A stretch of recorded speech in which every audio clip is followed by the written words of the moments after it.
Hi, I'm Shannon. For this project, I went with option 2, which was to make a second research creation. The cultural topic I decided to focus on is freedom of expression versus social conformity alongside religious and moral dimensions. I decided to analyze these cultural dimensions and dive deeper into their meanings because with everything going on in the world right now, I think it is a very prevalent and crucial topic to have knowledge on. I'm focusing on America's take on these dimensions, but I will also mention other countries and how they differ from us. When breaking down the meaning of these terms, freedom of expression versus social conformity is the tension between encouraging open debate versus policing speech for harmony. This subject is directly linked to free speech advocacy and the resistance towards cancel culture, which has become very prevalent in today's world. The concept of religious and moral dimensions is defined by the role of faith, values, and moral codes in shaping cultural practices. Many cultural values are rooted in religious beliefs, moral codes, and traditional practices. This dimension examines how faith can influence a person's views on political topics, laws, policies, and lifestyle choices. So, in America, as an American citizen, we are granted the opportunity to freely express our voices and opinions while also giving the right to live our life through a belief system that aligns with our morals and values. Many people, specifically the Republican Party, base their political opinions through the lens of Christian values. An example of this is abortion laws. People who follow the Republican Party are against abortion because in their religion, Jesus claims to protect the lives of innocent children. Some Bible verses that back up these claims is, I call heaven and earth to witness against you today that I have set before you life and death, blessing and curse. Therefore, choose life that you and your offspring may live. That was Deuteronomy 30:19. You shall not murder. Exodus 20:13. Do not kill the innocent and righteous. Exodus 23:7b. He will be filled with the Holy Spirit even from his mother's womb. Luke 1:15. And then another example of how religion can affect our societal choices and environments is the celebration of holidays in public schools. I remember growing up, specifically in elementary school, the weeks leading up to winter break, the teachers would decorate their classrooms with Christmas decorations and plan activities surrounding the holidays. If there were students in the class who celebrated different cultural traditions like Hanukkah, the teacher would always invite them to share their practices with the class, like making latke pancakes, passing out dreidels, and learning about the lighting of the menorah. In recent years, this has been taken away, and public schools are not allowed to promote or celebrate any religious holidays through decorations or activities, just to be respectful of people's beliefs. Personally, I think this is imposing on people's right to religious liberty because it is an innocent celebration of different holidays. It's not like teachers are going against the rules of religious discrimination, like reading scriptures from sacred books or manipulating their students to join a certain belief system. They're just trying to create a fun environment for their students and get them excited for the upcoming holiday season. I think it's important for kids to be exposed to different cultures and practices so that they can be educated and gain more knowledge about the traditions celebrated around the world.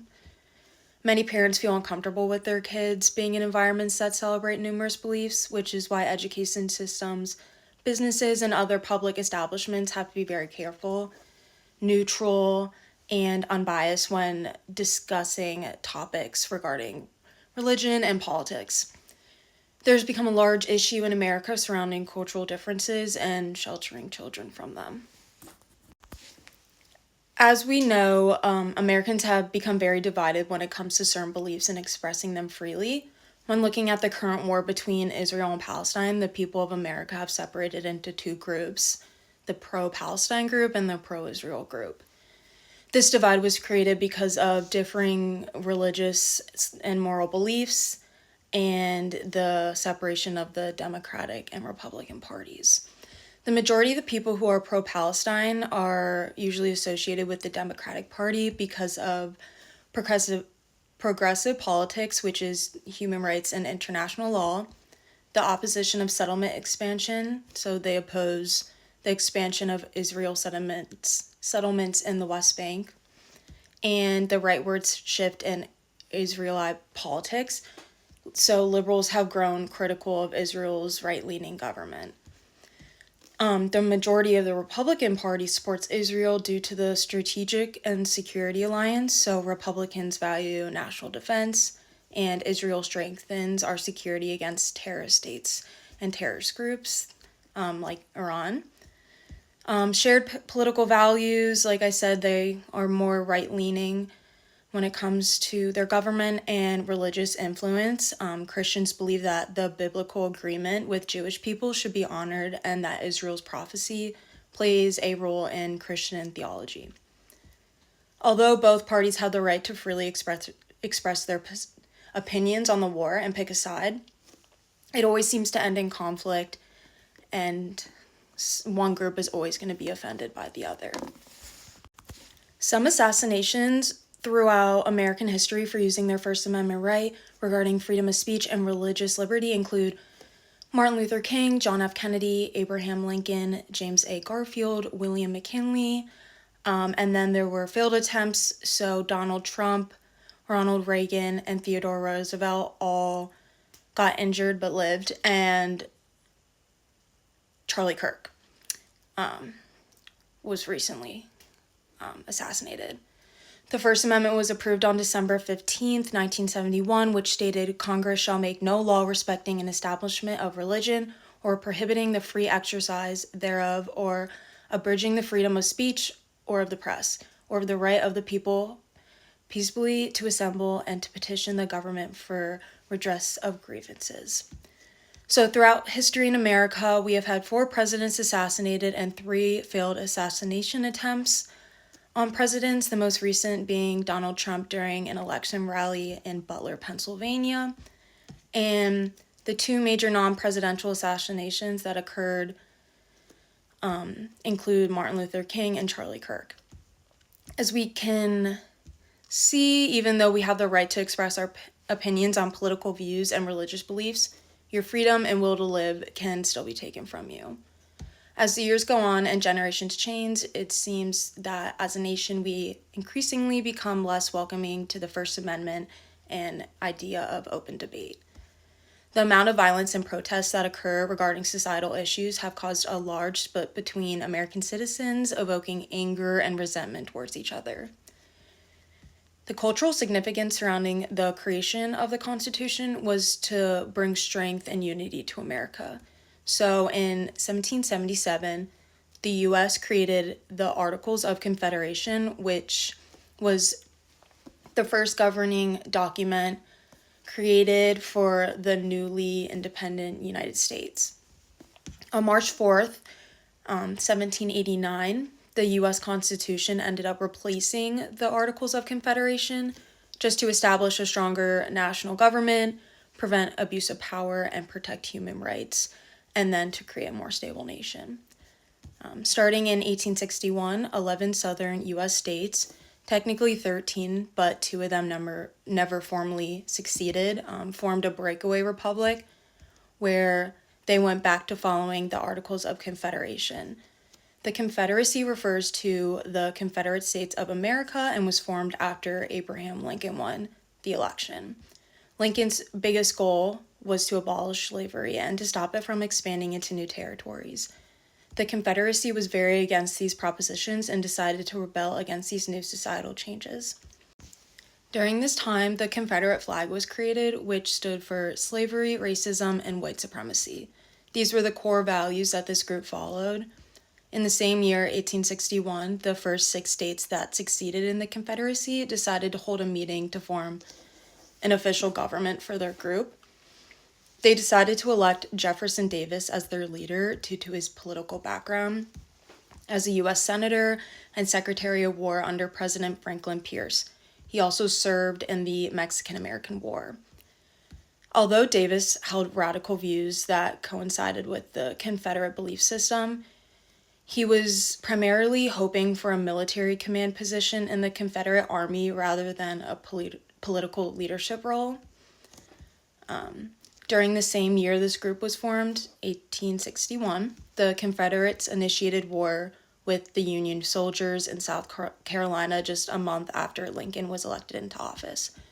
The motive behind this attack was due to the South's fear of the anti-slavery movement being implemented by Lincoln and that it threatened their way of life, because a lot of them used slaves and stuff to go about their everyday lives. The Civil War ended in 1865 when the general of the Confederate Army surrendered to the Union general at the Appomattox Courthouse. After the war ended, the Union effectively dissolved the Confederate government by capturing their president, Jefferson Davis. And after Lincoln's time in office came to an end, the newly elected president, Andrew Johnson, officially declared that the war was over and that the rebellion had ended. Even though there is no law that prohibits people from joining the Confederacy and flying the flag, as a country, we have culturally and ethically made positive changes to our culture and our rights to ensure the rights of American citizens and unite us as a free nation. Many countries around the world do not have the opportunity like we do to openly talk about politics and follow a religion that connects to your personal morals.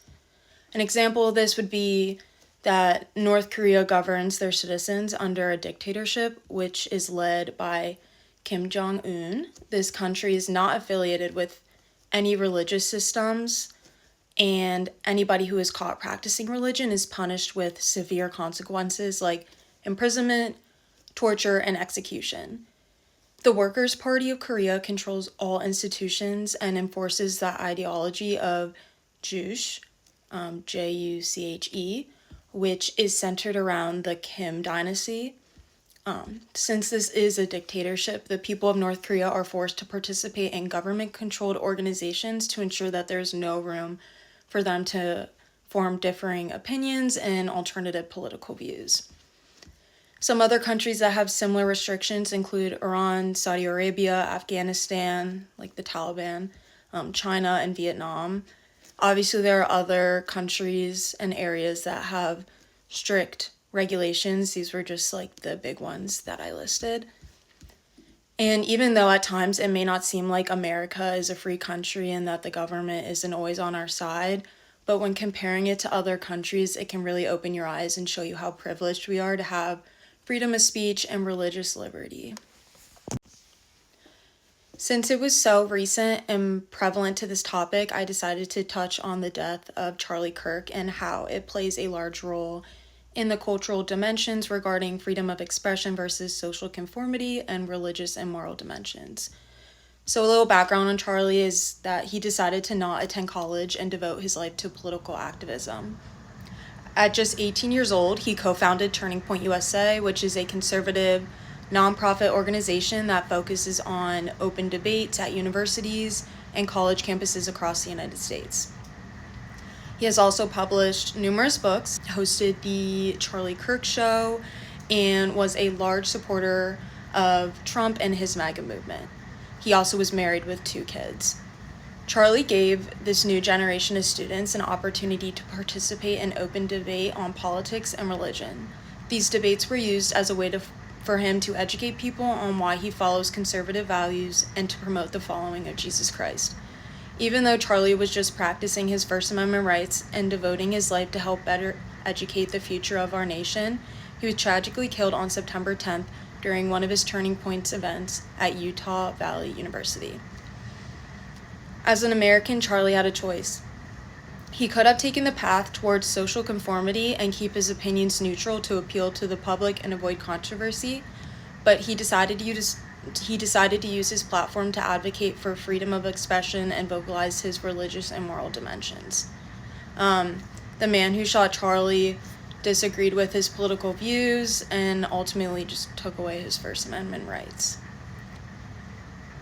Just wrapping all this up, after researching cultural dimensions in America and focusing on freedom of expression versus social conformity and religious and moral dimensions, it shows that even though we have created a culture that allows us to freely discuss personal topics, there are still major risks and consequences that come with it. It also shows how different our cultural dimensions are from other countries regarding hierarchy of power, freedom, and government control. As an American, and as citizens, we are protected by our constitutional rights, but in other countries and cultures, The citizens are controlled by strict rules and guidelines to ensure government control and censorship.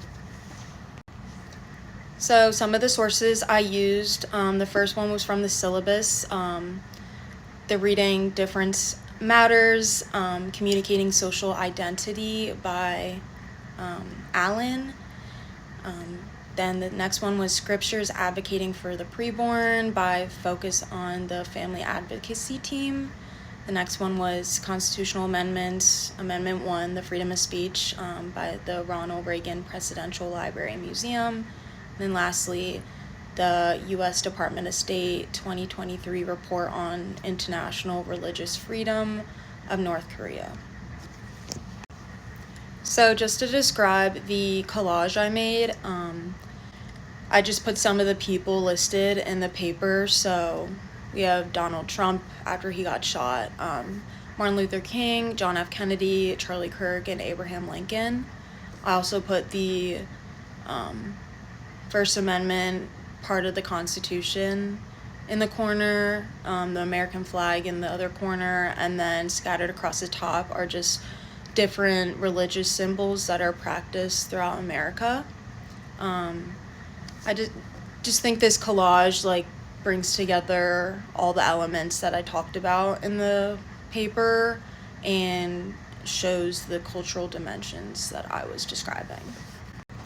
Lastly, when answering the question,